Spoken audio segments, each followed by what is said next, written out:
I'm going to call this Finance Committee meeting on the 10 after 7 of October 5th to order.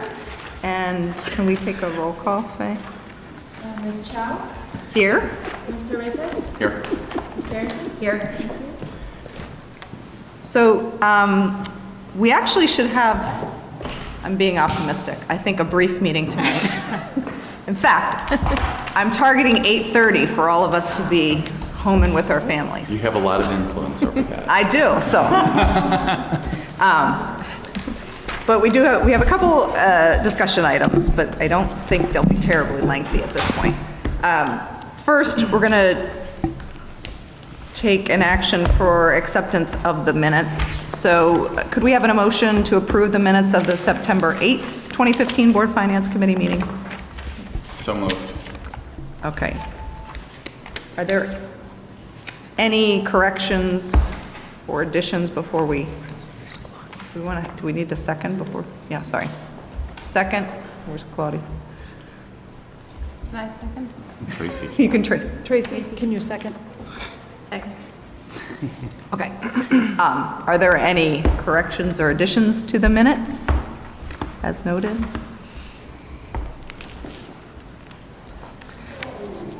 I don't have any corrections or additions, but this is actually kind of a request, and I think we may be doing this in the regular board meetings, but on a go-forward basis, if we could kind of pull out at the end of the minutes, Faye, just a summary of any particular requests or follow-up items. We're trying to do a better job of tracking from meeting to meeting. So requests and follow-up items, and then if we've made a decision either via vote or consensus, just a summary of those key action or key decisions. And then if we isolate them, it'll be easier for us to go back to and make sure that we're following up on those items as necessary. So if we could do that. But if there are aren't any other changes, do you have any changes, additions to the minutes? No. Okay.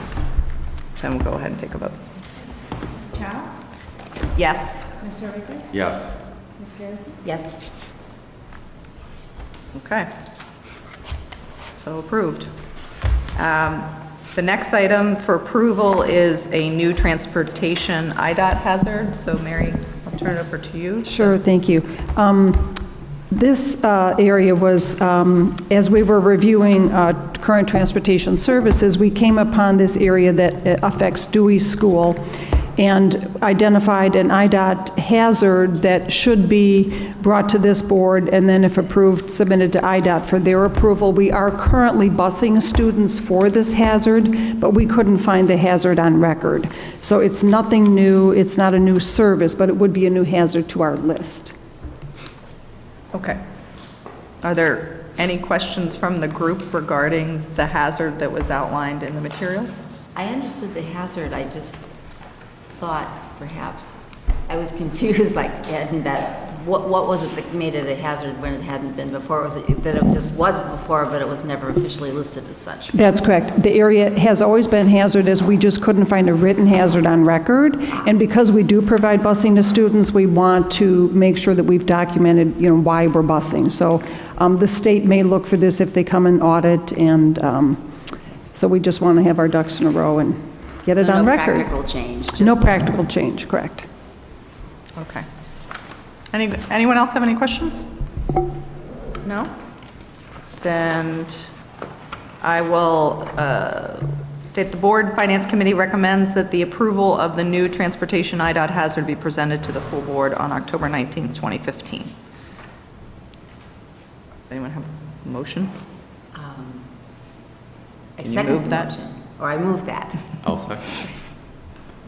Ms. Chow? Yes. Mr. Rickles? Yes. Ms. Garrison? Yes. Okay. So those are two action items. We're going to move on to the transportation update. And there are some materials in the packet. Mary, did you want to present us a summary? Sure. What we have outlined here is the number of late buses reported for the last school year, as well as those reported currently for the months of August and September. And I just wanted to note that we did start school a little earlier this August. If you see the number of late routes being higher, we also think we have a higher reporting rate this year.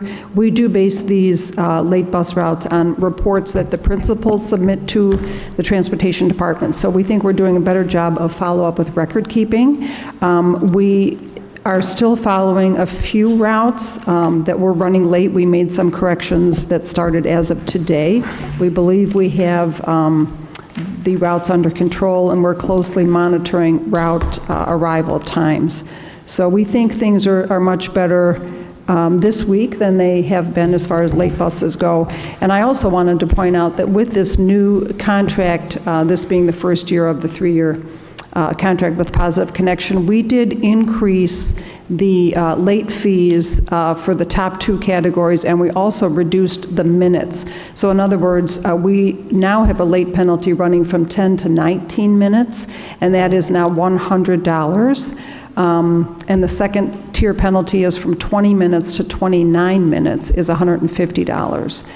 Anything 30 minutes or more is $255. Last year, those time frames were a little different. The first penalty ran from 10 minutes to 39 minutes. So we tightened up on the time frame, and we increased the top 2 penalty rates by $25. So we have higher rates being charged now for a shorter period of time. We're really trying to incent on-time service, which is what, our kids expect and we expect from the provider. So just kind of a highlight of our late bus penalties. And then in regards to the go-forward plan for evaluating other efficiencies.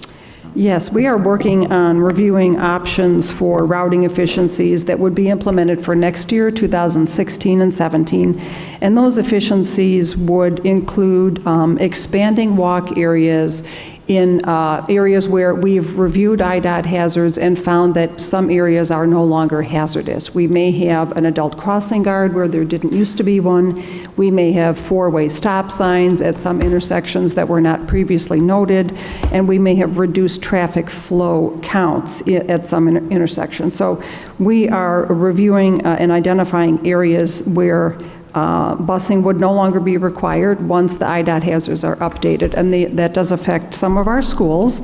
And so students who are currently being bused now would be notified that they would be no longer bused and eligible to follow the safe walk routes. And those walk routes would be revised for the schools we're looking at.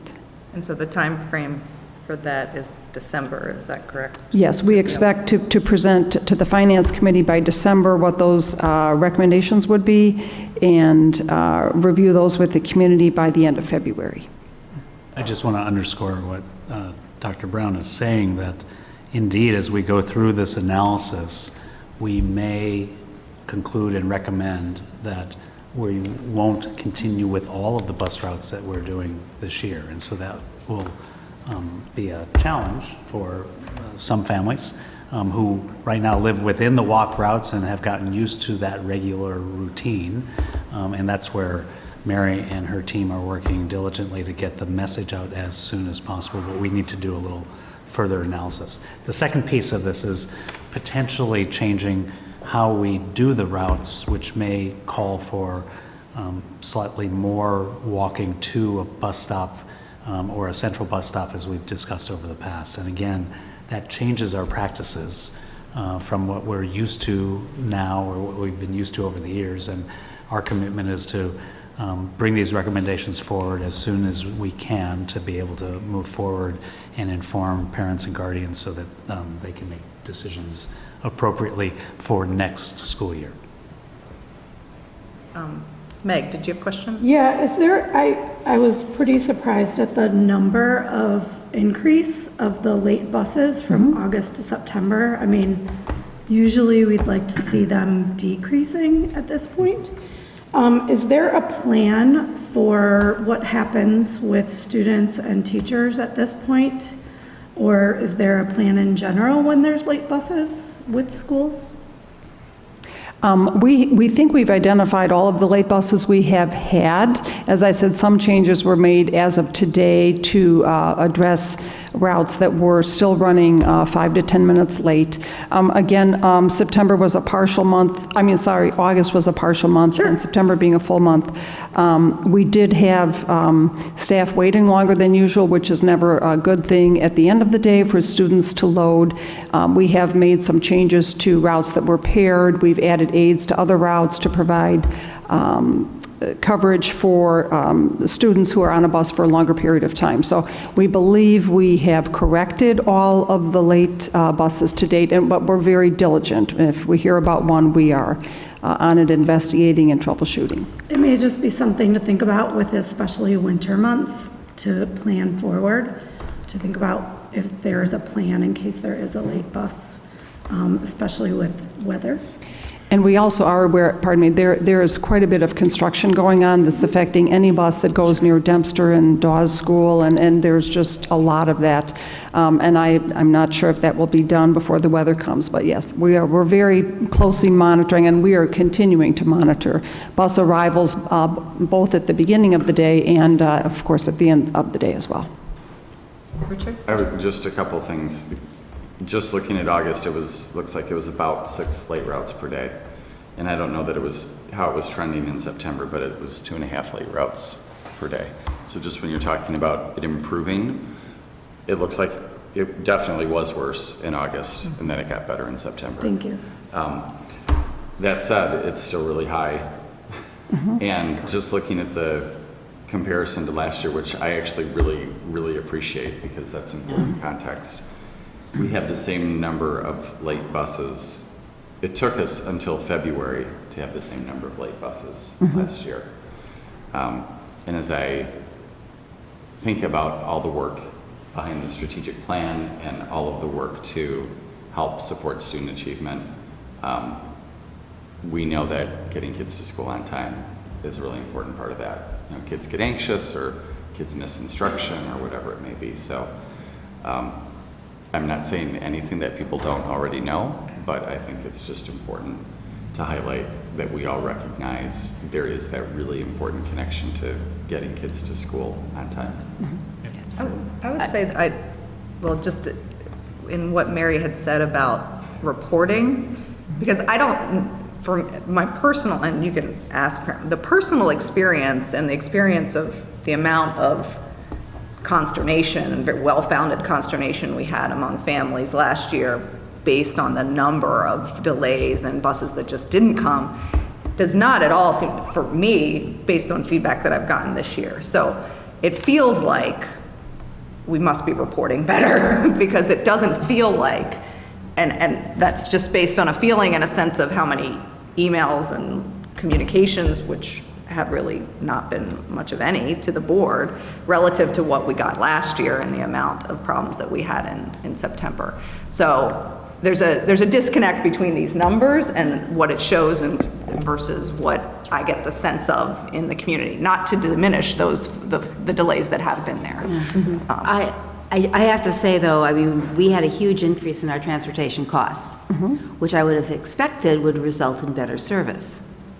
And in September last year, we had 24 late routes, and this year we had 53? Reported late routes.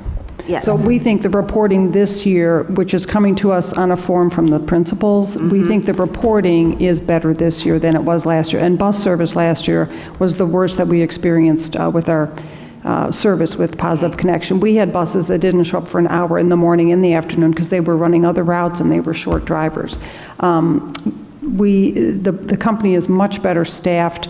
The problems we had at the beginning of the year were with paired routes that weren't working out and some routes that ran really long. So we put aids on routes, we moved some stops to other buses, and like I said, we've made some changes even yet today. So we are seeing a huge improvement over last year. Just the service overall we feel is better, but the reporting we feel is making the numbers look worse. Certainly So any we're late being more bus. accurate in our counting. We're Yes, being I more believe we accurate, are this year. which makes it look worse, Makes but it look actually worse. is better. It is, I have a sense that it's better as well, and I can tell you Jordan Ryan and I have been working very diligently along with Jody in the Transportation Department to address concerns and problem solve and to get buses running on time. We had some buses actually that were dropping kids too early, and that was problematic because we didn't yet have supervision on the playground, so we had to address those concerns as well. So we are going to continue to monitor this. This is not anything that we let up on, but I can tell you from the number of phone calls that I'm not getting, I'm noticing a huge difference. But any late bus is a concern, absolutely, and any early bus is a concern as well. Do you track those phone calls? Pardon me? Do you track the phone calls? I know how many phone calls I get a day on the transportation topic, and I often go over to the transportation department and spend large parts of my day working where we have had problems, trying to problem solve and calling parents with Jordan so that parents are aware, one, that we're aware the service is not acceptable and what we're doing about it to try to get that on-time service that we expect. And I think Meg is spot on. As we head towards the winter months, we have to be even more diligent in tracking numbers and tracking routes and seeing where we're at as we head into the snow season. Correct. Are there other questions? I'm going to ask again, is the app coming? I think I asked a month ago. good. And Good this topic. This speaks to the management of Positive Connections and their own ability to manage their routes and their buses. So The app is ready. What we've been working on is a privacy agreement between Positive Connection and the district because we have to share student data, and we were not comfortable releasing that without proper legal documentation in place. So we made the final changes to that document late last week, and we are awaiting signatures at this point. So once that is in place, then we will be communicating to parents as to how they would go about signing up for this app. It is a voluntary thing. It would be between them and the bus company. And we also want to wait until the routes are paired where we believe they will remain paired. And as I said, we made some changes even starting today with paired routes because we don't want to give a parent an app to a route to a bus and then they've changed buses because we moved a couple stops.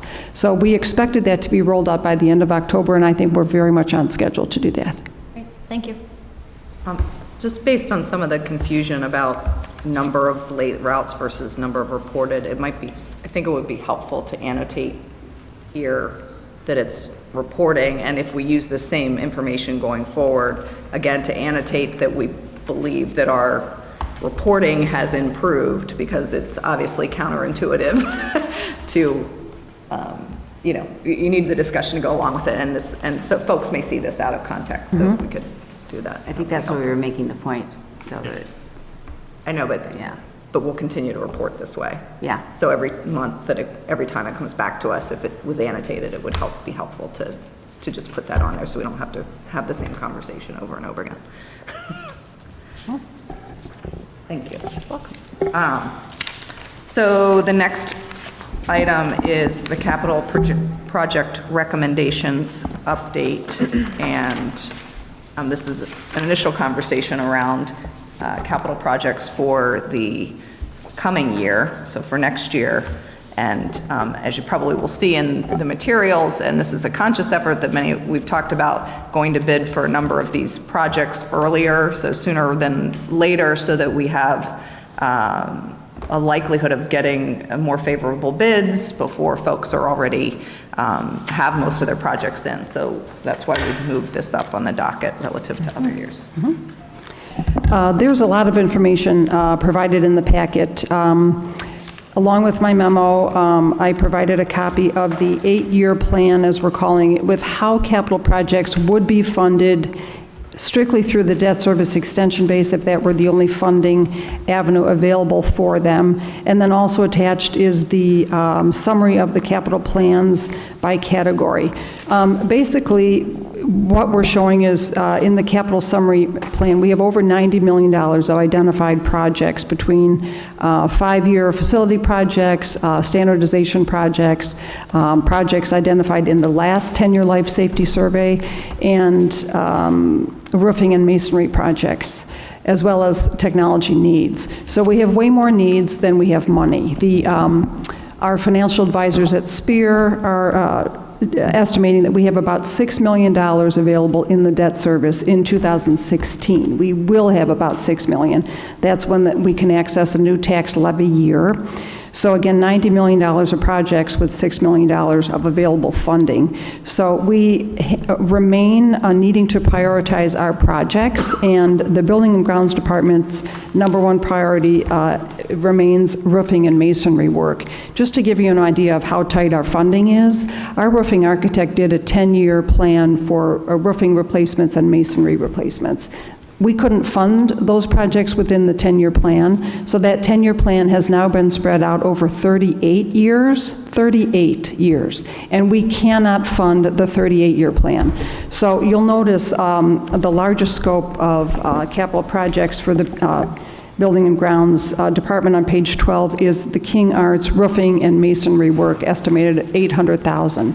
That is doing part of the King Arts roof. We can't afford to do all of the King Arts roof at once, which is needed because the funding through the debt service is extremely tight.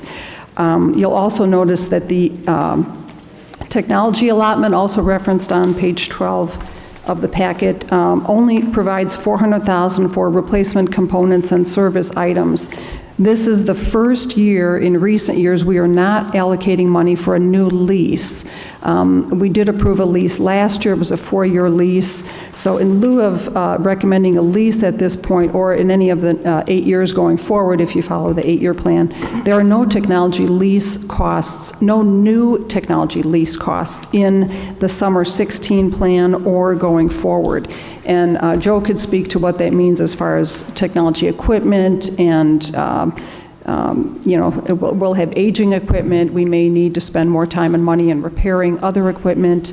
And we do use some of these devices for the park testing. So Joe can add a little bit more detail as far as technology goes. But so these projects that are on page 12 are prioritized for summer 16. You'll notice among them is the 10-year life safety survey. We did the last survey in 05-06, and I did check with the North Cook Intermediate Service Center to see if there was any way we could delay that 10-year survey, and they told us no, it absolutely has to be done. So that would need to be done in summer 16. And that's why that's included on the list. Also new on the list is some asbestos abatement and flooring replacements that we've really tried to put off as long as we can. We've tried to super wax our floors to keep those tiles in place. We've tried to maintain our plumbing so that where we have asbestos elbows for plumbing insulation, we don't have issues. But we're starting to see some of those areas fail. So we just recently had the 6-month asbestos inspection in the district, and areas were identified that are included in this estimate on page 12. And also the city, along with in line with the plumbing code and the Illinois EPA, have notified us that we are required to do some plumbing replacements and improvements. Those involve adding RPZ valves to prevent backflow into the buildings, and also either tying off or making functional water lines where we have going to showers now, so that there isn't stagnant water in the pipes that could lead to other concerns. So that's why we're seeing plumbing items included on this list. And as well as the steam table at King Arts that has fallen into ill repair. If you recall, we replaced 2 steam tables last year. One we sought grant funding for, but the grant funding did not come through, so we used the cash on hand from the last bond sale. And this steam table at King Arts is the last of the middle school tables that needs to be replaced. It's currently leaking, and I would like to get that replaced over winter break and use the cash on hand from the last bond sale for that expenditure. Other than that, I think everything is kind of pretty straightforward. Would you like some more information on the technology? Yeah, I think maybe we could, if you want to give any specifics, Joe, on just articulate what's the risk of not taking on incremental leases to us in terms of the life cycle of the current equipment and what that might might generate, and then timing on that. So, how far ideally would you be looking to do replacements? Okay, so in the past, 6-7 years, we've been doing leases, which gives us about $1.5 million worth of purchasing power as far as getting devices out to our schools, which is about a little less than $400,000 a year payment, and it's usually a 4-year payment. So dropping down to $400,000 is just going to give us that much less, and we're not going to be able to replace on average 1,500 devices per year, so it's probably going to be a quarter of that. But keep in mind that it's not just devices that we use that money for, it's also things like network switches, airports throughout our buildings, some consulting services. So it's not just devices that we use the lease for, it's other things that we do with our network. The average Chromebook life cycle is 3 years. They say we can go 4 years. It's only $200, $300 device, so, and especially it's in the hands of most middle school kids, it's not going to last that long. So we're going to be up to the 4th year of the first Chromebooks that we bought this coming summer. So we could probably skate by for 1 more year, but that's it after that. Our 60 MacBooks that we have throughout our buildings, those are going to be 8 years old, so those are going to be the problematic ones. They're going to be coming in for repair if we don't replace those. So just, again, in terms of Chromebooks, the amount that are come up at the end of the, what you... It's deem $1,500 life. per each year, about 1,500 devices. Right, but you said we would still be replacing a quarter of those with the current At the purchasing power? $400,000, we could only replace about a quarter of those. Okay. So the 3/4, that's why we're trying to fund 400 in replacement parts to have them extend the life, or they will go out of commission and we will have less devices. I'm just trying to judge whether the money that you're parsing out in the budget for replacement parts and services is to extend the life of those devices that we think would come offline, or if that's a totally separate thing. No, some of that money will be for that, and some will be to replace some devices, but $400,000 is not really much, because we spend about anywhere between $150,000 to $200,000 just in repair costs sometimes. And with the MacBooks that are 8 years old, those are the ones that are going to be the problematic ones. So the $400,000 is not just going to be just for all devices, it's also going to be just for replacement components also. Yeah, so, I don't know, is everybody So else for a little those confused? devices then that can't be Replaced? repaired or replaced, we'll say they'll go out of commission, and we'll just have fewer devices? Correct. Correct, And but that seems, like, how many devices are we talking? It's hard to say, it really is. You know, they might last another year and maybe not, they're just not worth replacing because of the cost of replacing. Right. so 300 to 400 is what I'm kind of hearing. If it's 1,500 and a quarter of that, it's not exactly the math, but somewhere between 300 and 400. I guess what I'm saying, is it wise for us not to be accounting for having to replace a greater number of devices down the line, especially knowing the age of what we have? Like with MacBooks, who's using the MacBooks right now? All the schools are. Okay, like, There's still some programs that are not, they can't use with Chromebooks, but they can still use with the MacBooks. Just to get clarity, though, on what's being on the table as far as being asked for, the remaining technology leases, the 1 million, just over 1.1 million, is for devices we already have. Correct. To pay off the leases, which are going to continue to 2018, I think, is when we finish the last one. The software maintenance staff, obviously, is the other additional software and internal kinds of maintenance and services. The replacement components and services for $400,000, you're saying, though, is for purchase of, it's not just components, but could be purchase of devices. Yes, but not that many, though. Correct? Yes. Okay. I thought it was just components and service for those components because of the way it's presented. But it's not only devices, it's only like network switches we might need. We also need some airports throughout the buildings for wireless and things like that. Got it. One of the things that, there's an expression here, to maintain a minimum level of technology. So is there somewhere out there our definition of what constitutes a minimum level? Do we have some sort of concrete, what that translates into? Minimum level technology Yeah. is just pretty much keeping what you have and keeping it working.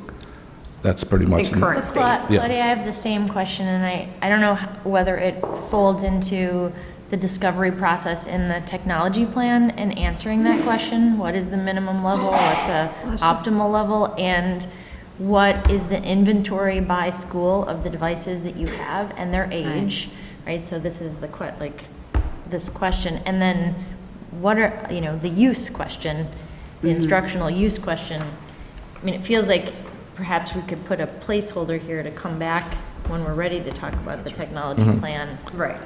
Yeah, I think those questions are obviously are not going to get answered here, and that's why No. why we need the technology plan, but we have put that on a slower pace or a slower path, which is part of the reason, to your question, Suni, I believe while the team is not coming to us with additional lease requests, because we explicitly said we Right. didn't want to invest in additional lease requests until we had a plan in place strategically of what is the optimal amount of technology, how's it going to be deployed, et cetera, and what are our instructional goals So to once support we that. have that, these numbers, So ostensibly, there could be a different ask. I mean, obviously, we're also in a financial context, right, that is leading to more austerity as well. And so But there's two parts of that. I just feel like I don't have clarity at all on all those things that you were asking, Jennifer, what do we have out there now? How well is it used? How many, what's the age of things? Where does the digital promise fit into this? There's just so many, we've made lots of changes, but now it's sort of like, where are we? And I don't know where we're at. And how many carts per I mean, I building? can get information as far as how many devices are in each building, how old they are, and all that.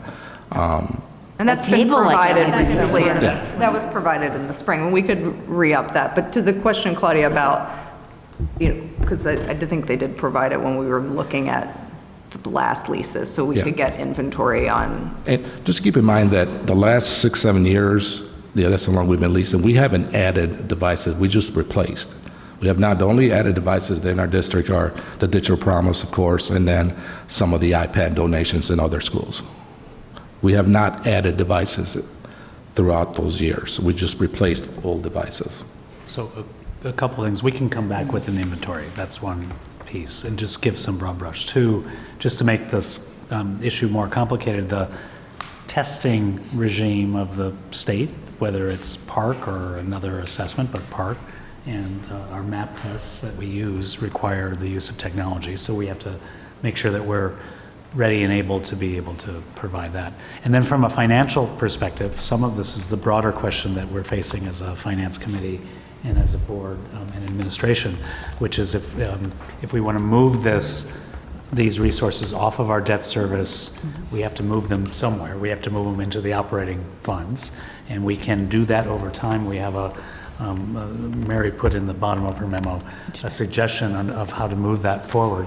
It's also, at some point, if we consider referendum, not that we'll consider it, but at some point, if we consider referendum, these costs that we're talking about can be subsumed in the operating referendum if we so desire to go forward. Exactly. In fact, not only can technology costs be rolled into an operating referendum, but any of these capital project costs can also be paid for out of operating funds. Districts that don't have debt service may allocate money in an operating fund to do roof work or build secure entrances. So all of the projects identified here can be paid for out of an operating fund. So any of them could also be included along with technology in an operating referenda at some point. Tracy? I agree so much with our slowing down of our whole technology plan to get a sense of really the instructional capacity of where we're going to move. But we have bought the Chromebooks, and just because they're so much cheaper, is it the migration from the iBook or the laptops to the Chromebook seems like something we're doing for financial reasons. Correct. And also potentially for instructional reasons. But anything we're investing in now, are we trying to support both of those at the same time, or are we doing? I didn't follow closely enough It's the replacement costs. It's mostly all Chromebooks. But we're not replacing The MacBooks? MacBooks? With the MacBooks, we can actually go down from 60 per building to 30 per building because they're not used as much. We would replace half of those. But there's still some programs out there that still use the Mac OS, and they can't be used by the, What programs are there? Because I'm just wondering whether we have the money to, it's special ed mostly, things like Lexia and some other ones. So, Joe, are you saying that some of that, the reduction from 60 to 30 per building would be incorporated into this plan, or what's being presented here, or that could be done? That could be done. Okay. But it's not it's not Not- currently. No. currently being, So we're replacing at the same level that we have been in the Correct. past, not assuming any shift to the Chromebook. Right, and then there's also, we got to remember, this coming up here, where there's teacher laptops that need to be replaced along with those, because those are going, I think, almost 5 years old now. I would just wonder whether that's money well spent, except for the special ed piece. Well, and even that, the question I have is, and I don't expect you can answer it tonight, as we look to what the future state of technology should be for the district, looking at all of the programs that are requiring a MacBook, and what is the alternative, if there's an alternative. So whatever the software is, can we do something, is there an online option? Yep, Is and there- we've looked for different programs that would substitute the ones that are not, that we can't replace right now, and they don't have it out there yet. Trust me, we've looked. Okay. It's not the same thing, just teachers have been used to using the same one, and we haven't found one that's But you just said, that's really interesting. So teachers have gotten used to the same one, using the same software, yes. but it doesn't mean that, to me, that's different than not having an alternative, right? There might be an alternative that a change might need to be managed through. Correct, there's always an alternative for software. Well, and I don't know, I mean, you use the Some example of things special ed. I don't know if there is actually an alternative for whatever software you're referencing, but I think we need to look and not because people have gotten used to something, that we don't explore what the change could be, if it means that we might be able to free ourselves up from the more expensive devices. If that's part of the direction that the plan will take us down. And I think that is, beyond tonight.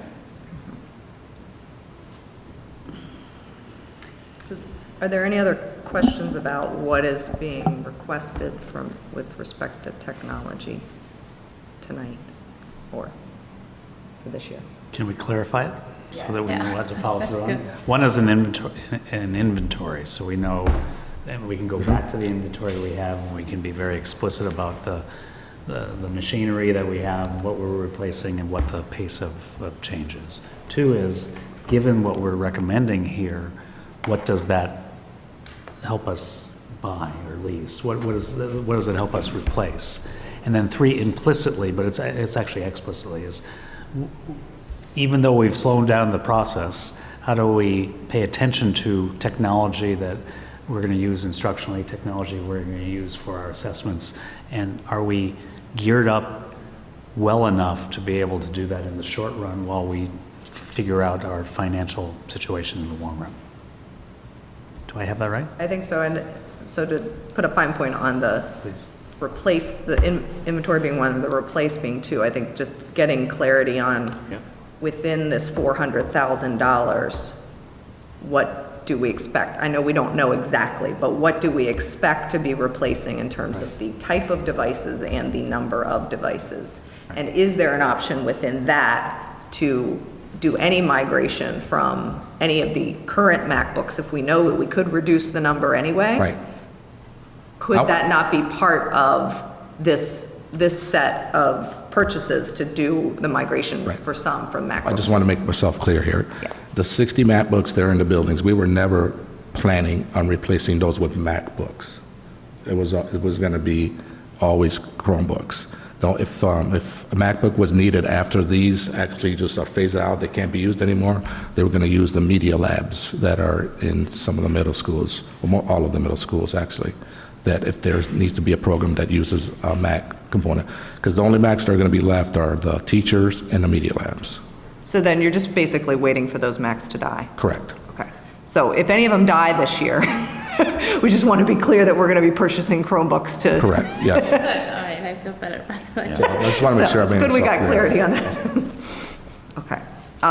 So yeah, and I think the third piece around, you know, understanding, even though we've slowed things down, I guess potentially we should come back to what does slowing it down mean in terms of what discovery for this year is going to look like. Maybe there's parts of, you know, there should be parts of some of these questions that can start getting surfaced, at least in terms of options and alternatives. So, but that doesn't necessarily have to be for next month. I just think at some point in time. And that's a set of tasks that Stacy Beardsley has taken Okay. on, and with the team. And so working hand in glove with Joe and with John and others to be able to think about this. And actually, we should be doing that group should be working with our financial gurus here so that we can figure out what we have the ability to support and pay for. Yes. You know, I just also would love to maybe, because this whole $400,000 for replacement component parts and services, to me, it seems a little bit like an arbitrary number, and what do we do if we need to replace more than the $400,000 allotment? What if we have, I mean, this is technology. Well, okay, but then what do we do if we don't replace them? I mean, that's, if we have significantly fewer devices all of a sudden available in our schools, what is that going to mean for instruction? And I feel like I would like to know what is that going to look like, and do we have a plan in place for if all of a sudden, you know, a bunch more of these devices, which are old and could give out kind of at any time, do we know what we're going to do? Great point, no. And I think we need to know that, or we have to have, you know, I don't know. Well, I think those are the That makes me risks nervous. that we can Oh, yeah. articulate the risks. But the opposite is that we only have so much debt service, right? And so yes, we could take more than the 3.9, which is really 3.5 because we have 500,000 from cash. That's the alternative, is to up that higher, but we have a 6 million max. So that's. Sure. So, are there any, you know, you're really up on the technology leasing. Are there any companies that are starting to do short-term leases for testing?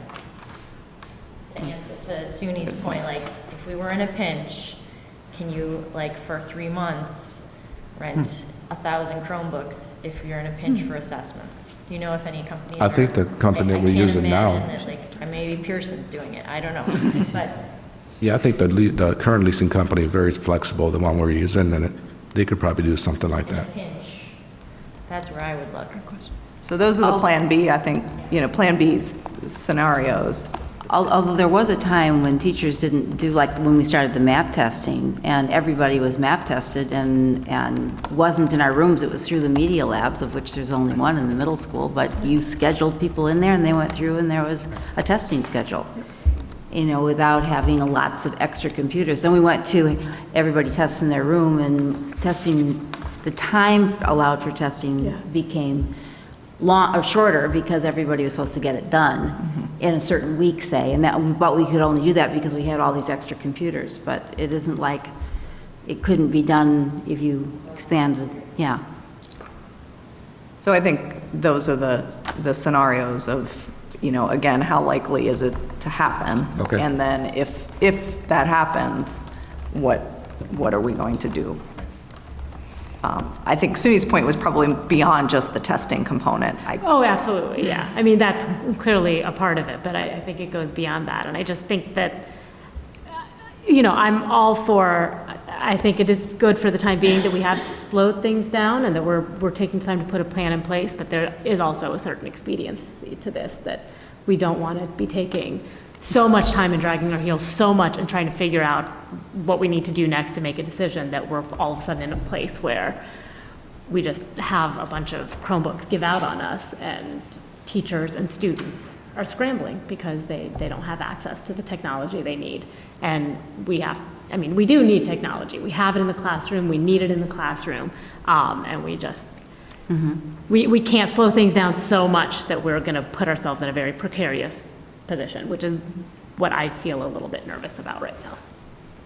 Although I have to say, I'm more nervous about a roof giving out than the I technology. am also nervous because about I that, think absolutely. We're more vulnerable with our. 5 schools that don't have safe entrances. So again, some of this is around the macro issues of our finances, and indeed, as we talked, Richard put this on the table the last time we were here, that we've been paying our technology expenses with a credit card, as opposed to doing this through our own operating expenses. And so as we want to do what is good financial practice and pivot over, what does that really mean, and how can we get there over time?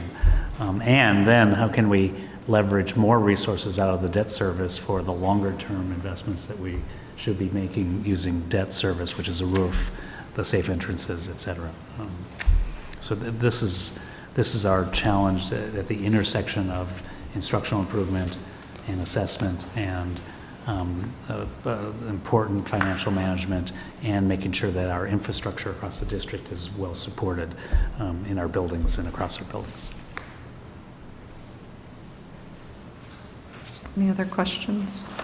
Can I change the subject off of technology? Ask a different question? Of course. Just to refresh my memory, when we were talking about getting new bids for the Lincoln field, wasn't it earlier than late January that we had talked about? We had contemplated having something like November, December. Yeah, that's what I had a thought. long conversation with the civil engineer and the architect, and the state apparently approves their bids mid-January.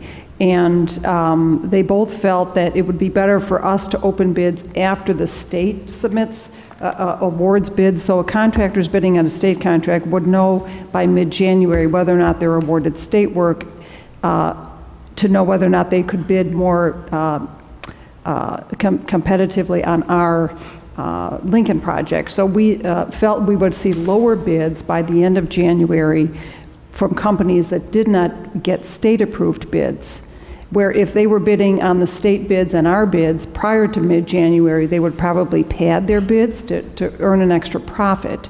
The state bid would be a larger contract. Well, so certainly, but with the state of finances in the state of Illinois and the lack of a budget, I'm just wondering if that premise really holds true at this particular point in time. I mean, I was very persuaded by that argument, as much as I hated to see the work deferred, of the idea of getting, a better bid, and lowering the cost of the project altogether. And now, it feels like there's always a reason why we're not moving ahead, or we're deferring, and then we're going to wait now to see if they get some bigger bids before, and then they won't want our work anyway. Well, if they don't get a state contract, they would probably be more interested in our smaller scope of work. And that's what we're hoping for, is that they will sharpen their pencil a little more, knowing if they don't have a state bid, that they'd be available and very interested in doing our work. And the civil engineer has spoken with several of the contractors, the excavating contractors who would likely bid on this, and they're hearing this from them as well.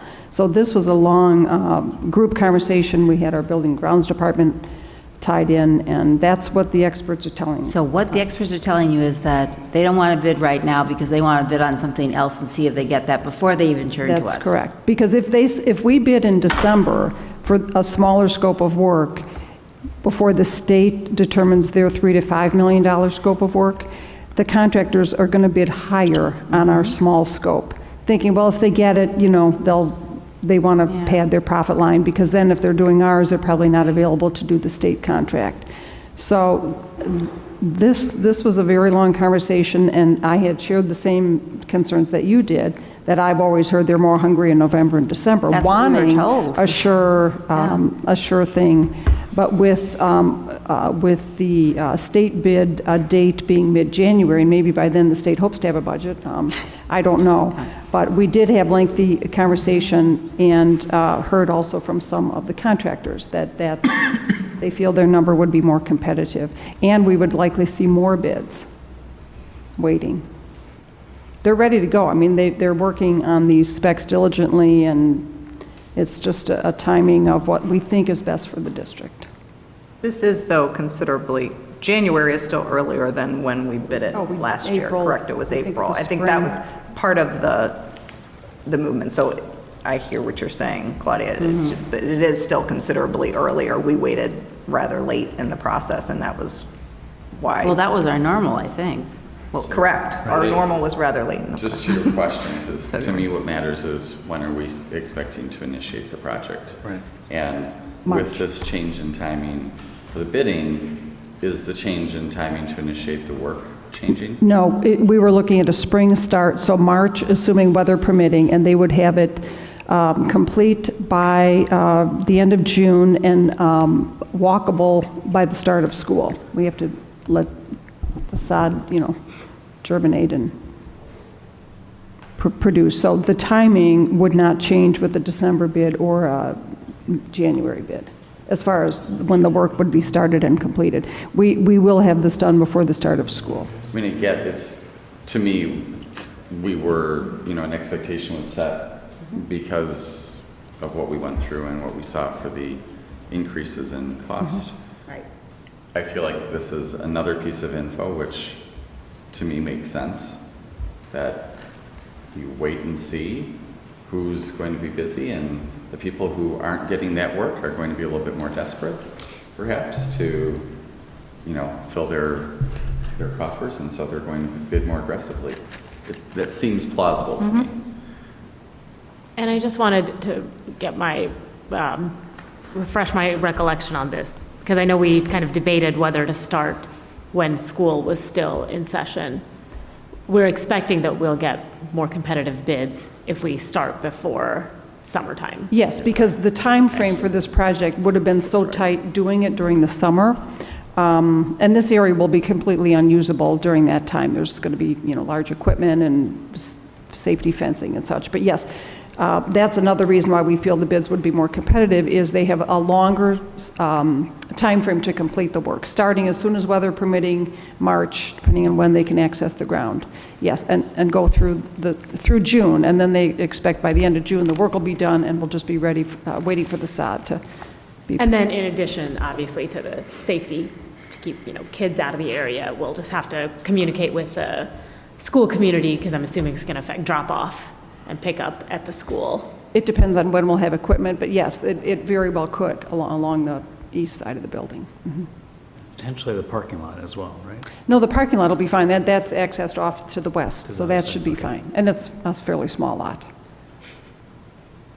So it doesn't appear on any of the lists subsequent in this report because it's already funded.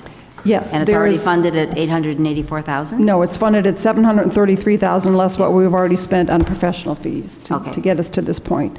And that cash is sitting in our fund balance in Fund 64 from the last bond sale. Okay. So that amount's been allocated, and that's why it's not being requested.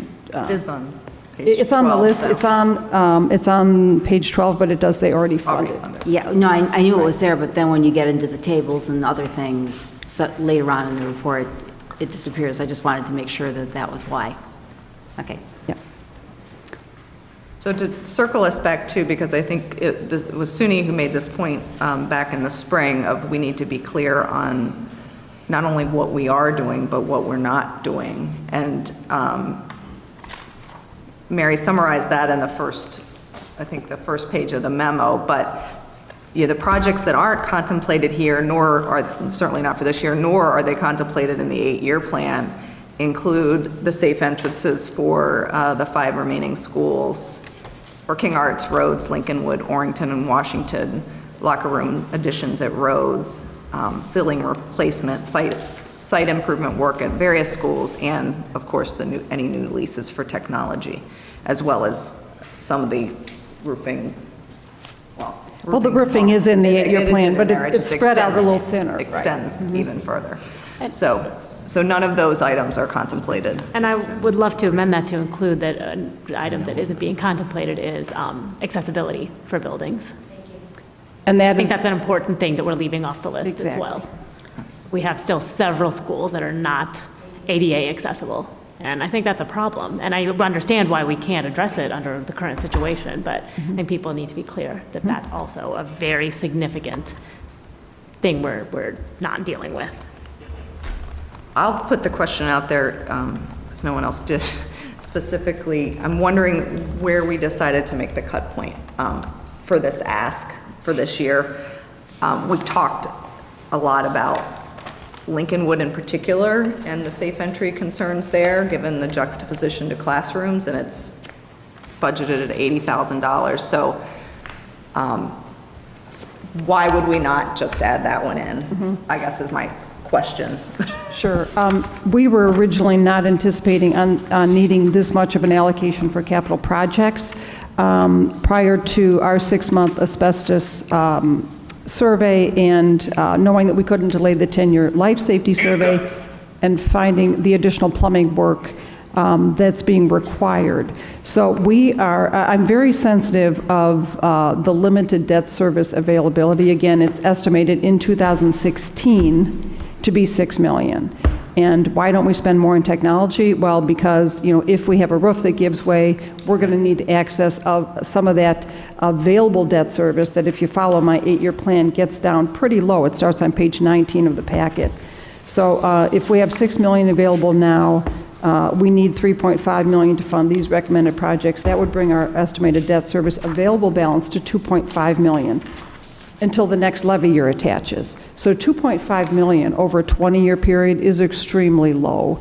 And, we talked about a comfort level of having $5 million on an available basis. And if you follow when the new year joins that estimated amount, then we get to $5 million, but then we need to spend. So funding is so tight through the debt service that, we're looking at strictly things that cannot be delayed.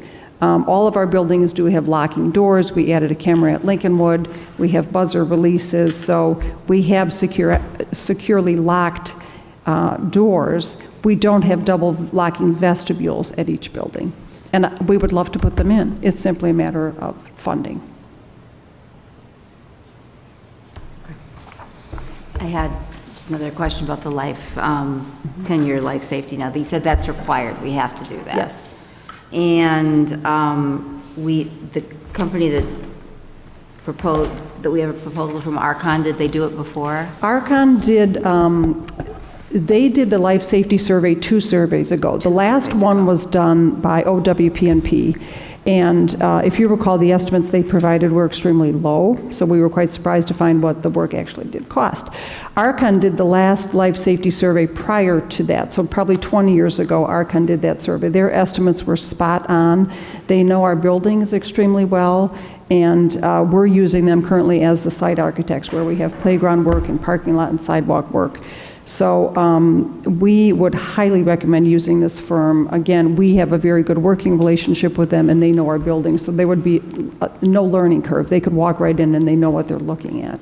Because they've been currently working on different projects. Yes, they've been in our buildings and remain familiar with them. So, and they're local, and they're very familiar with life safety codes, which seem to be more specific in Illinois. If you recall, the Our Lady of the Angels fire happened in Illinois, which led to the life safety codes being developed, and that's why it's very important that the work be identified, and this survey can't be delayed anymore. So we are highly recommending Archon as the firm to use, and the proposal, they gave us that amount last year. We waited a year, and they're still standing by their proposal. We feel it's extremely reasonable considering the amount of buildings that we have. Okay. And again, they're very familiar with them, so. Thanks. This is sobering. So, Mary, tell us what happens next? Well, Process. per the board's direction, the board wants to vote to approve on any capital expenditure. So this was on for a discussion item. I can tell you I already have the roofing architect working fast and furious to get the bids together for King Arts, but we will not spend any money until we have board approval, so the board will need to vote on this list, and that's been done in the past. So if we would like to bring this to the next finance committee, it could then go on to the board for a vote. I would like to get the steam table replaced during winter break, and it needs to be ordered sooner rather than later. There's quite a bit of lead time on that. Again, the bond sale recommendation would be coming in February, so we won't have dollars approved until we have a board vote on that, and we do need an amount by the time we get to a bond sale. So I would probably like to have a firm amount, but no later than December, to work with the bond attorneys on putting together the paperwork for a February board vote on a bond sale and issuance. I'd like board approval on this list sooner rather than later. As I said, we need to get working with the asbestos consultant who would put together the specs for that scope of work. The roofing architect is already working on the roofing and masonry, and then just lining up the other scope of work. But again, we other than the table that I would like to spend from the cash on hand, we won't be spending dollars until we get them. So when you see an approval, a bid recommendation coming to you on December, the December Finance Committee and board meeting, it will be asking the board to vote on approving that bid pending an approved bond sale in February. So in December, the roofing contractor will know, oh, they approved my bid, I'm the lowest bidder. But we can't let a purchase order for that until we have money to back it up, if that makes sense. So what I'm hearing, though, is in terms of approval of the list, we would bring this back to finance next month, and then it would go to the subsequent board meeting? Yes. Correct? Can I So that ask would be about middle of that? Because November. I know historically that's how it's worked. I'm just wondering if that's the process we need to follow. Is there, since we've discussed it, is there a way for us to simply bring it to a vote at the board? I know it needs to be shown on 2 board or board committee agendas, so finance and then the board, to be able to just vote on it and not needing to wait essentially an extra month. I don't think we would have to, because we have a November board meeting that would be after the November finance meeting, right? But I'm saying we could vote on this in 2 weeks. Oh, And instead of I'm waiting sorry. an additional Sorry, month. I didn't But I'm asking, I'm not saying that. I just don't know if, according to the rules, we can do that. I think you could. I don't think it's an official policy that was implemented, but we had certainly had board direction that the board wanted to vote to approve any expenditure from bonds before those expenditures were made. But we still would be voting. Yes, you It would be just voting. at a board Yes, meeting. yes. so the question really is whether we have to have 2 viewings by the committee before a board. Well, this is a It would be- It's viewing. never been the case before, right? It was always one viewing by the committee and then one in the next, like, It I all- think traditionally we have voted things out of the finance committee.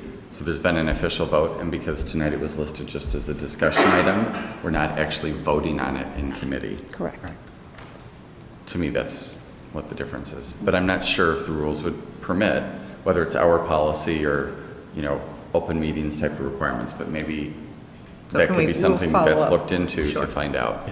So let's follow up on that to see if we need to bring it back to finance for a Yeah, I vote. think if there were a lot of controversy about it, we'd want to, but with it being sort of supported by the committee, I think it sounds fine. Okay, I'm fine. If the board should decide to change that amount of what the bond sale would be, obviously, we have way more time on that, and I'll be bringing you more official paperwork in the months to come. So we're not locking in a dollar amount, but be mindful, we have limited funds. This is Jennifer. I was just going to say that I have in my head that I would think that, there's a lot of work that gets done to make sure that the public knows about our agendas and all of the information herein. I think, I posted this on my school board Facebook page today to say, hey, if you care about capital improvements, you should really, take a look at this. But it makes me wonder, do we need to send this to the PTA district council to say, hey, folks at the school level, take a look at this, because we haven't had any, on the issue of safe entrances, on the issue of ADA, there hasn't really been any public conversation about whether or not, it may not be controversial at all.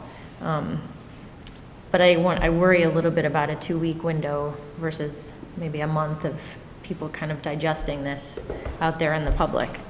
well, I do think that's a matter of communicating it, though, maybe is. more so than having another discussion point of it. Because, the numbers are there, this is the Right. amount of money we have to access and what we can do with it. But I agree, there does need to be communication, because I think we do still hear a lot from different school communities about what kind of building improvements they want to see that are not necessarily life safety related. And so I do think we need to get the message out there of this is the kind of thing we're facing and why those projects are not in the pipeline. So,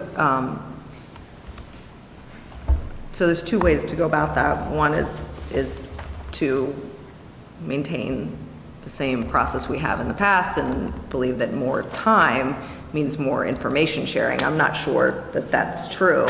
And then I think that the reality is we need to communicate the decisions probably more broadly, because that's ultimate, and the what's not happening as well as the what is happening. So if everybody feels comfortable, I think, we'll first make sure we can do it, but if we can move it along, but make sure we have some communication to the community around what this means for next year and what that means is not going to be happening.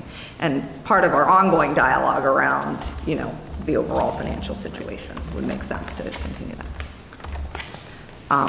I have one final question. This may be just as a request. So $245,000 of this expenditure is that which has been put upon us by the city of Evanston based on requirements. So one, I'm wondering, might there be any partnering that we could do around this, if there's any way to are these changes absolutely required? To the similar question of, do we have to absolutely do the life safety survey? And if they are we receiving any payments this year in lieu of, or TIFs, in lieu of TIFs? We have no TIF agreement with the City of Evanston, and District 202 does not either, for either a TIF surplus payment or an agreement because they still have TIFs in place. So we are not budgeting any amount of a TIF payment from the City of Evanston. We did ask about these plumbing requirements. They are required by the city, by the Illinois Plumbing Code, and the Illinois Environmental Protection Agency. We have in the past had to put RPZ valves in many of our buildings. This is kind of extending that work where we did not have them. Again, it would prevent backflow and sedentary water buildup that can lead to other unpleasantries. So this work is absolutely required. We did ask about it, and it's work to our buildings. So. Okay. Have we gotten any indication from the city? I mean, we've never had an agreement, but there have been other years, obviously, where we've gotten the surplus payment. Have we discussed with the city whether that's at all likely this year? Bill Stafford and I have yet to go meet with Marty Lyons. We are planning to do that, and so I can let you know how those conversations progress. So that's all we have on the formal agenda for next month. We have a number of items that will be coming to you that are on your planning calendar, so I won't repeat them. But you can refer to the planning calendar that has been so dutifully prepared and approved by our group. And Paul, do you have anything else that you want to? Oh, shoot, we aren't done. Oh, man. I was wondering. I was just gonna, you said it was in my control. Boy, she took that to heart. I was cutting the last item off the discussion. Sorry. Boy, I was so excited, thinking we were done. Okay, sorry, the budget. I apologize. My head's not on straight today. Maria, you didn't even give me the, what are you, crazy woman? I was just going with it. If I may, let me start and refer to the slides that are in your package, and then Maria and I will move forward on this. I think this last conversation is an important one about our financial situation writ large, and that whether it's capital improvements or the technology issues that we're facing, or the concerns that we have about our operating budget, given the uncertainties in the state, given our own structural deficits, which we've talked about in the last meeting, and really thinking about how we move forward in a prudent manner to provide the services that we want to do for all of the children in Evanston and Skokie that we serve and their families. So what we are doing, and what I've done, is continued the conversation that really started with the strategic plan. And so this part of the agenda is really about our budget planning and how we're moving forward, and what I've asked some citizens to do as we move forward. So with the strategic plan, we put a pretty distinctive stake in the ground around financial sustainability, and convened a community group of citizens, financial experts, educators from within the system to be able to contemplate where we should go on our financial planning as we move forward. And as we go forward, we have to be quite concerned about the upcoming year, although we think we can manage the upcoming year, which is 16-17, but we'll have to be careful about that. But really our deep concerns are in 17 and 18, 2017 and 18, where at that point, well, we would hope that at that point we will know more about what's going on at the state level. We will know more about whether or not there are shifts because of pension. We will know more about the type of taxing authority that the state will be implementing as we move forward. So again, as we've talked in the past, sort of swimming in this uncertainty of the state, of our own structural deficits, of the concerns that we just raised. What we're providing in this package is a real sense of how do we move forward. So part of this as an overview is really to inform our broad stakeholders of the budget reality and to over time gather input for priorities and potential trade-offs. And that input process is something that we're starting this fall. And then as we gather that input to really create some scenarios for fiscal year 17-18 that really look at how much resource, how much we're spending, and what our structural deficit is. So really tonight's presentation is as much what are a couple key decision points, what's a high-level roadmap, where are we going, and what are some of the details around how we're going to engage folks. The sort of high-level timeline is, as I suggested, we've started this conversation in September a month ago on structural, really going into a deep dive on structural deficit, and we invite people who haven't partaken in that conversation to actually go find our slides online, because I think they're actually really important to see where we're at and where we're going. Tonight we're offering a process for how we're going to move forward and really start to think about the potential long-term budget reduction options that we might have. Over the next month or so, we're looking at analyzing and engaging around a series of benchmarks. What are best practices locally and in the region? How do other districts around the state that are comparable to us make decisions on their finances?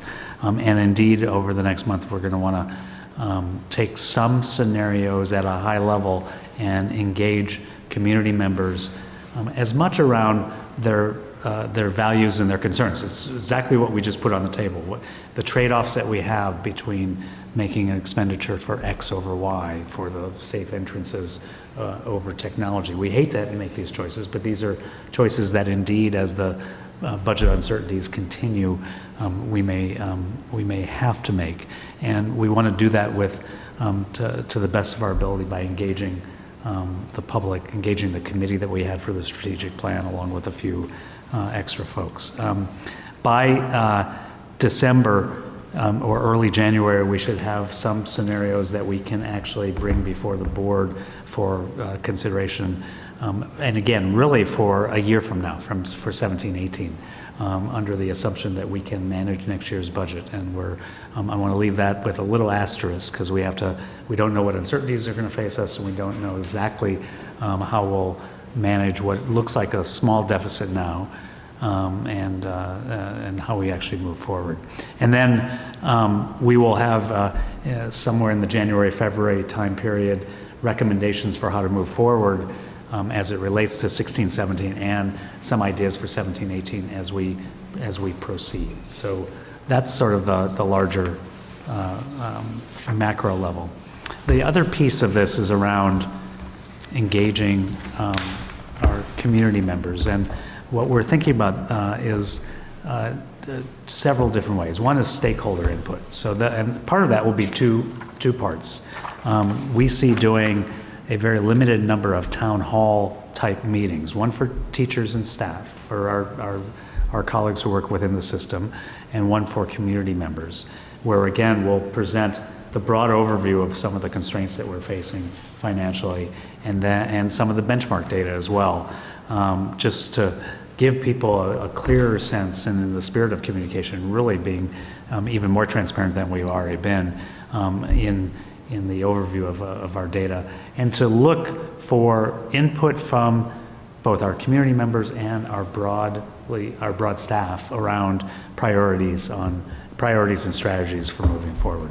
We also envision doing a survey to gather the same sort of prioritization, so that we have some sense of, in a world where there will be trade-offs, what the sense of the broader community and our staff community would be. And then we'll continue with the work of what we've called the Superintendent's Budget Committee. The Budget Committee was the members of the Financial Sustainability Committee who served on the strategic plan. We've asked them to come back and work with us.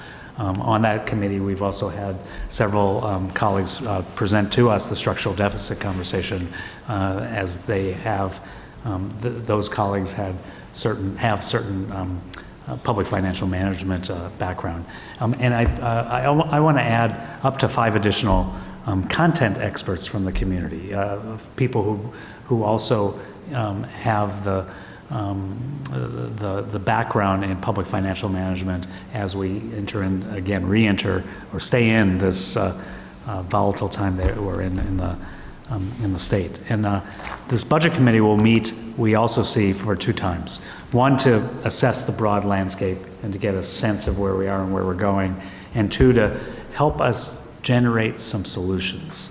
And these would be to look at, again, the various trade-offs and options, to make recommendations potentially on the viability of these options, and to help us understand and explore ways to increase our revenue as well, along with ideas about how we might have to reduce what we're doing.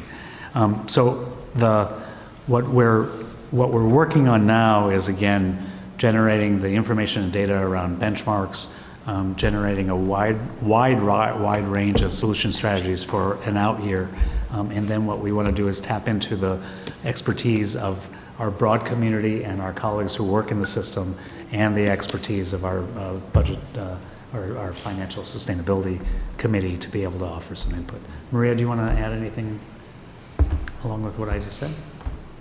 No. I mean, that's pretty much the overview. Okay. We're working on dates. That's ASAP to get those dates announced up on the calendar. And more details to come, but that's the high-level overview. Yeah. Yes, Richard.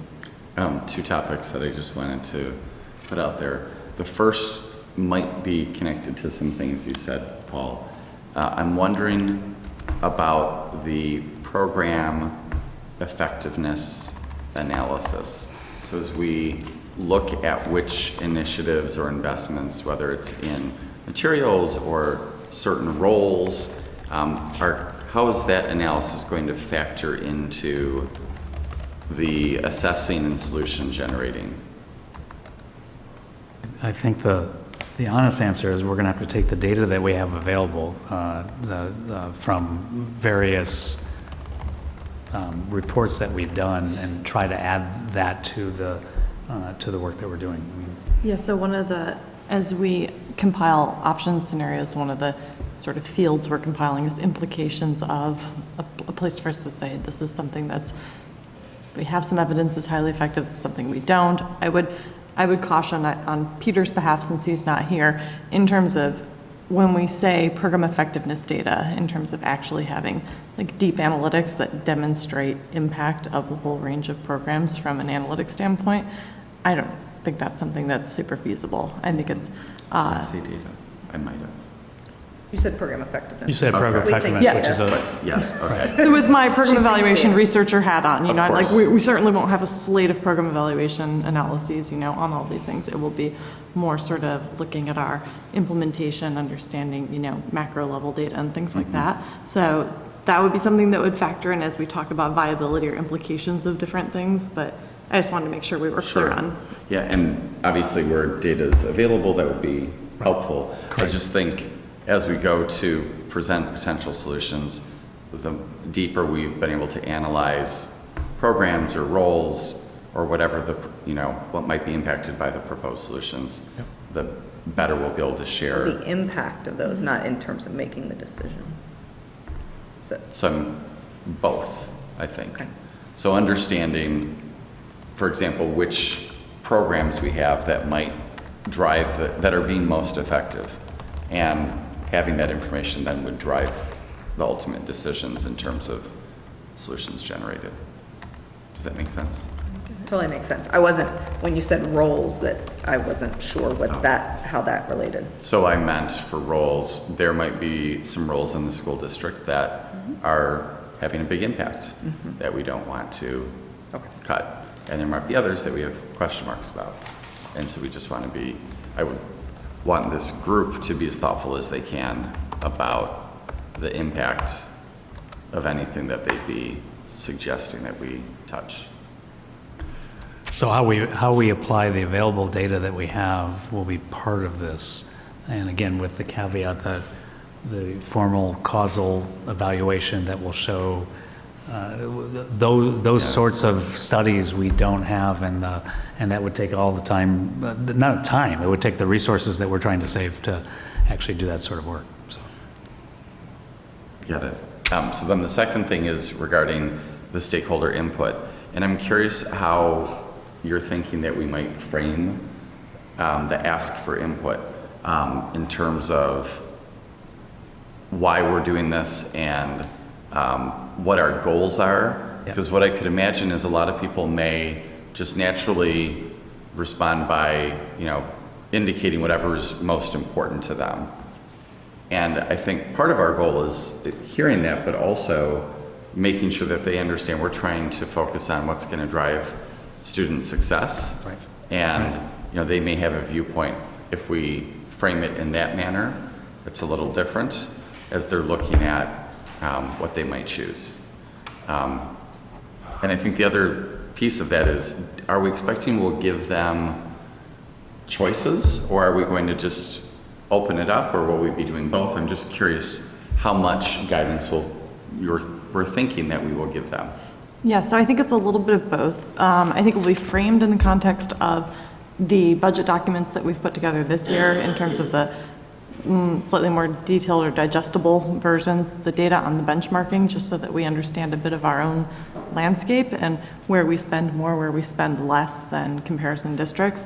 So that would be the preface to it, but then I think it would be a combination of looking at, I want to say not ratings, but more rankings, trade-offs, weighing things against each other, but not voting on a slate of budget moves. Would you, here's your menu of options.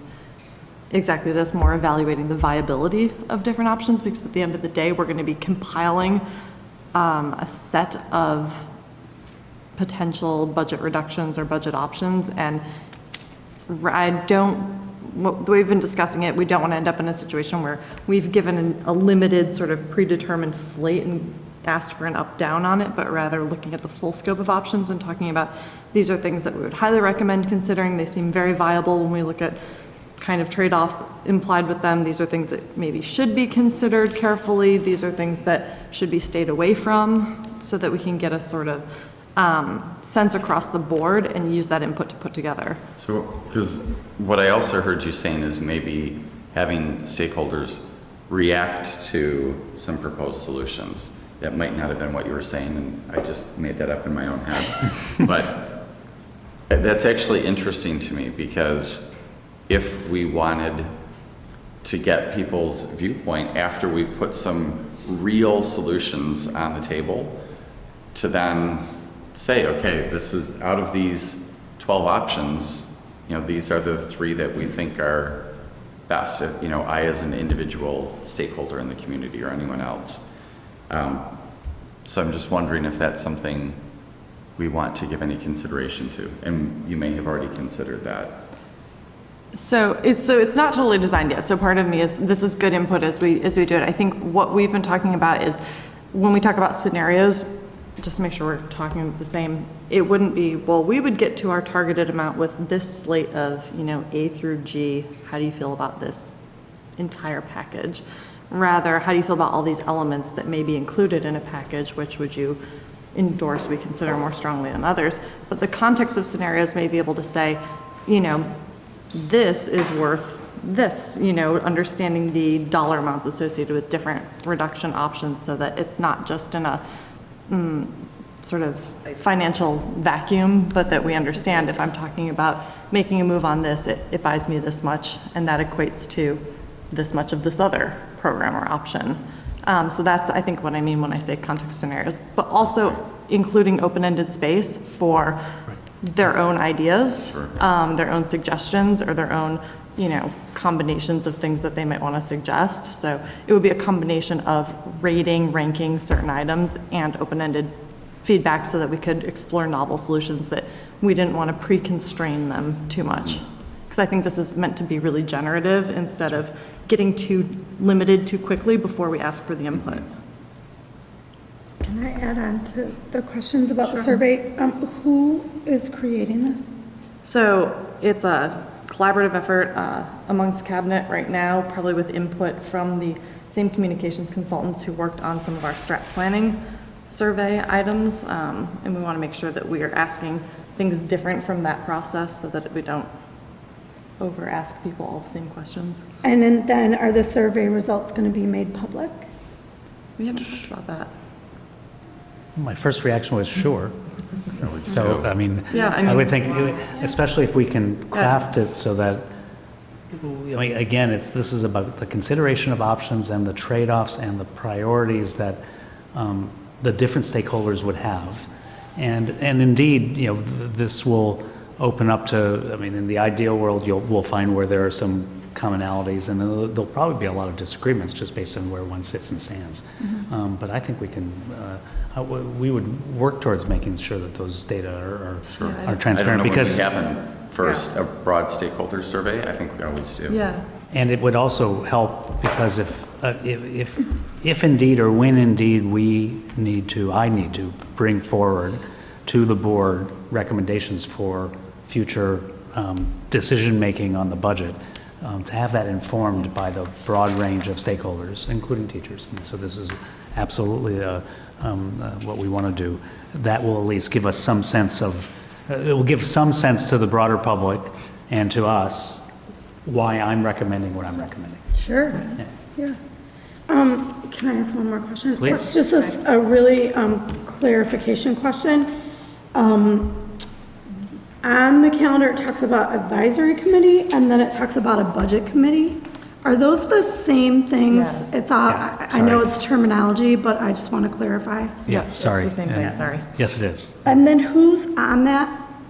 So the advisory committee are the members of the Financial Sustainability Committee from the strategic plan. And we're going to add, and I don't have the list right now. All of their names are in the back of the strategic plan, so Okay. the folks there. At the conclusion of that planning process, which Candace happens to be carrying with her, Yeah. that group agreed if we decided to dig deeper into some of the strategies around transparency and budget. It was a really generative group. They invested a lot of hours in studying the budget, and so we asked them, and they volunteered to step up and continue working with us. And then I'm suggesting that I want to add up to 5 more members, and I want to make sure that we have colleagues who understand Evanston Skokie, understand our schools, and understand public financial management, so that we've got that level of expertise as well. So I had a question. Tracy? Oh, Sorry. Back over here.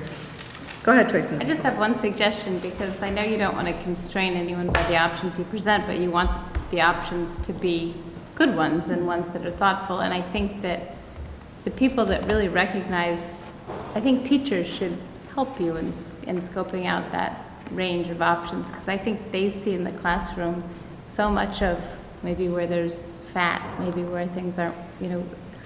So I would encourage you to bring them into designing the model. Yeah, and I think that as we think about what we bring to start the town hall conversation with teachers, being able to, part of the reason we're trying to get a lot of groundwork done before that, so when we sit down with them, we're able to bring something to the table that's not just a total blank slate, but having dedicated time with teachers in the town hall setting too. Because I think we want to encourage them to think about those ideas and see those bits that don't show up in budget lines but are more apparent in day-to-day experience in the school building. And just by that, make sure that the time that you pick is after school or in the evening. I know that there's been a few functions that have been during the school and not at teacher convenient times.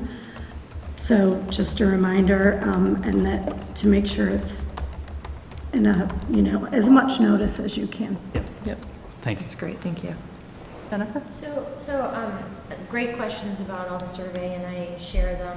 My additional 2 questions are about, given everything you have on your plate, and the sort of the urgent, like that these might happen a month from now, and will take a lot of effort planning. I wanted to know more about what you think the value proposition of a survey actually is, and why you think the timing is good to do concurrent with the town hall versus potentially down, like a month or so after. Well, the reason we've slated it when we've slated it is when it all backs up from our deadlines, but bringing the Financial Sustainability Planning Committee together, their first meeting, wanting to make sure that that is really about understanding the financial state of the district, understanding that stakeholder input, so that as they go forward to make recommendations, they're really grounded in understanding the voice of folks we've talked to. So if we pushed that down a month, it pushes convening the committee down a month.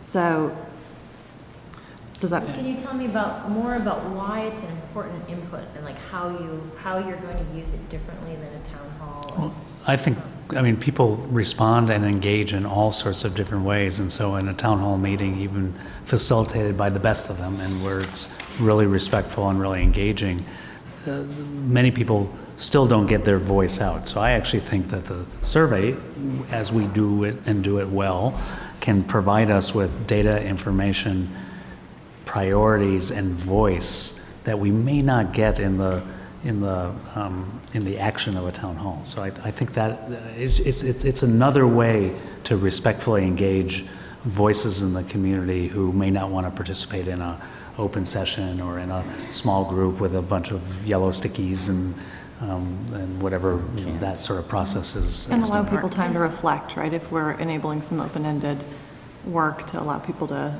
really be thoughtful. The survey in the strategic plan was really informative. Start with me, but I think with many of us on what emerged. So there was what I've been quoted in the past as sort of a clarion call to pay attention both to the academic growth and the social and emotional healthy development growth. That came out of the survey of the multiple stakeholders. So, maybe we're also crafting this to say, where might we find an aha moment that we're not going to find even in the structured engagement that we might be thinking about? And can you remind me, what was the response rate for the strategic plan? I mean, we can go back and look at it. We had over 2,200 responses, I believe. Am I wrong? I might be totally wrong. I want to say it was It's 2,200 total participants in all of our channels. Am I wrong? I'm a Right. consultant, I just make I'll them. go back So and look at it's- the response rate, but that's okay. I mean, there wouldn't be a response rate because we don't know the we made it available to the entire everybody. community. So there's no set, no, it wasn't just an internal thing. It was parent, broader We community. definitely had more than 1,000 responses You're right, to the yeah. survey, though. Yes. I mean, so there was, I think that was a high number. We had like 700 in the first day. I mean, it was something, it was pretty well responded to. You must have 5,000 parents or 4,000 parents of 7,700 students. Anyway, but just to kind of follow up on Tracy's point, so on the survey, will teachers also have a chance to review this before it goes out, and will we as a board get to review the survey before it goes out? I don't think it's appropriate for us to have to review before it goes out as a board. I mean, survey questions, we haven't done that before. Well, actually, we have. on the Well, the surveys. stakeholder survey that Yeah. we are generating from a board survey, that's true. Okay, sorry, We would have I to think look the at best use of timeline our to see- time Work is at the to. timeline. Yeah, I don't know that look at- that's baked into the timeline. To look at what are the outcomes and be clear that we're setting If the you outcomes, not necessarily had the sufficient particular time, question. what you could do is just shoot it online to us and we could look at it. You know, I mean, if there was something we wanted to make sure was covered. Is that what you're hoping to have? I think there's been some great questions about framing and about objectives and purpose and all those kind of things that aren't all the way, they're good intentions, but not all the way clear. Teacher input, great questions that have been put on the table. So, I think we can handle that, though, Yeah. too. And I think we can handle that and reach out for some level of input. But let's make the assumption that we can respond well. And you know, I look over at Meg. I mean, let's have a conversation. We can do this offline on how to actually do some level of engagement based on whatever draft we have. And we can, you know, or do maybe that with a subcommittee of the board or something. But I think we can respond well to it. You know, I did wonder, going back to the point about engaging with the teachers, are there going to be separate town halls, or is it just one town hall for teachers and staff? I just thought that people who are in the classroom might have one perspective, and as you were talking about, you know, being able to really identify some core items, and then people who maybe aren't in the classroom, I didn't think about, you know, people in the central office. It might be a really different conversation, and it just might be worth separating some of those. You know, maybe it's 2 town halls and one is focused on classroom-based professionals. I don't know. I think some of this too is just in response to the comments before about balancing effort and how deep the time and resources necessary. So you're right, there might be, maybe there's a way we could, within the town hall, you know, separate the discussion. Right, on the other hand, some of the financial implications may be, right? I mean, Oh, yeah, this- important. And so I think on one hand, we want to make some effort into getting some input from people. Yeah. For sure, that's no doubt what, about that. that's the whole focus here. Right now, we have teachers and staff and community, and so then we have to just look at the master plan and see, does it make sense, and is it feasible to do the staff in separate ways or not, and or, well, let's go to the big whiteboard and we'll figure out what we can actually do. It just strikes me that if part of the goal is to go deeper in the town halls and be able to engage in a little bit of conversation, that you would be able to get a lot more information by having some separation by role. But you guys decide. Okay. That's fine. So because this is going to happen fairly rapidly, could we, maybe, what might be best is if through a communication from you, Paul, Sure. back to the board, vis-a-vis your weekly communications, if you could give us an update On how on we what you proceed. decide and how it's going to roll out, then what the communication plan is from there, so we can make sure that we have ample time to get everybody engaged. That would be great.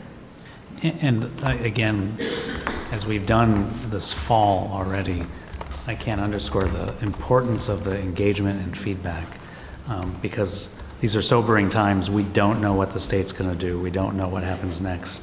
And so we want to be prepared to provide the best educational services and have as much input into that if we have to make some very tough choices. And those are trade-offs that we all will engage in so that we can move forward. Well, thank you for all the work and laying this out, so it's very easy for us to see what the roadmap is. Appreciate that from everyone who was involved. So I'm going to do the same thing again, which I tried to do before. Quarter after. 35 minutes later. Okay, Meg, do you I have have any a questions question about the FYI? last page, the fee collection. Yes, sure. It says -5% of the general classroom, it's my favorite topic, of the classroom activity fees were collected.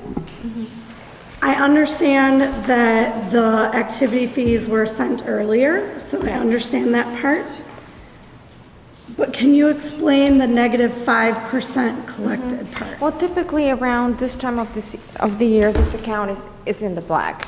The fees are due in June, and the bulk of the fees comes in June. and we still collect throughout the summer and the fall, and then it trickles in until we bill for the next year. We make a transfer. We transfer student classroom fees.